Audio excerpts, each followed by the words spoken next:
So here I am enjoying my Sunday, and I get a text saying, Robbie, please get in ASAP. The urinals are flooding all over the floor. So here we go. Time to get my gloves on. So the first thing we did is lifted up this manhole that was outside just to have a look and make sure there wasn't a bigger blockage going on. Thankfully, that looked nice and clear, so that's a good start. So it's just a case of clearing the above ground stuff, hopefully. We put a camera in just to see where it was all running, and then when we found this other manhole, it started to escalate. It had little blockage within, so it's just a case of jetting this through so we could see what was happening. When we looked inside, the whole lateral leading up to the urinals was blocked with 4 inches of solid scale. So we got the jetter off, got the fill up hose off, and started to high pressure jet the system. We knew we were making good progress because after 5 minutes we started to get all this chunky flaky scale coming out, and that's exactly what builds up inside urinals. So we knew we were on for a winner here. Just got to blast this through and get it flowing again.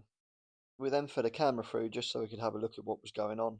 When we got right the way through the pipe work, we found that the above ground section was also blocked solid with scale. So this is looking nice and clean all the way through now. And just as we go around the bend, you can see the pipe at the top there rammed full of scale.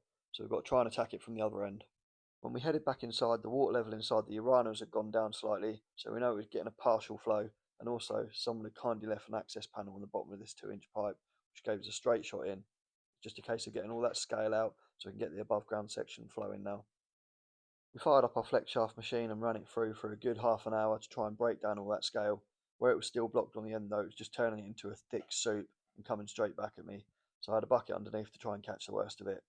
Underneath these traps was an absolute state as well, all sorts of things growing in there, and I cannot describe to you the smell that this had. The second trap wasn't much better, and also it was slightly warm on the gloves, which made me think it's probably been used fairly recently, but I won't go into too much detail with that one. And I'm not sure what this organism is, but it's growing in there anyway. Once we'd done all the above ground stuff, we went back round the other side and just jetted it again, just to pick up any little bits of scale and make sure they don't wash downstream and block.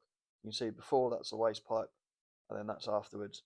Massive difference, and there's no flow restriction now. We've got a nice bit of blue dye in there, poured it down, and it absolutely flew away. Exactly what we want to see. Now we've got it flowing, it turns out the pipe runs into some boxing, hidden along this wall, and then it goes into a corner to another pipe that's hidden that no one knew was there. Anyway, we got it working, that's all that matters. We gave everything a wash down and then went home because I was dying for a shower. Catch you on the next one.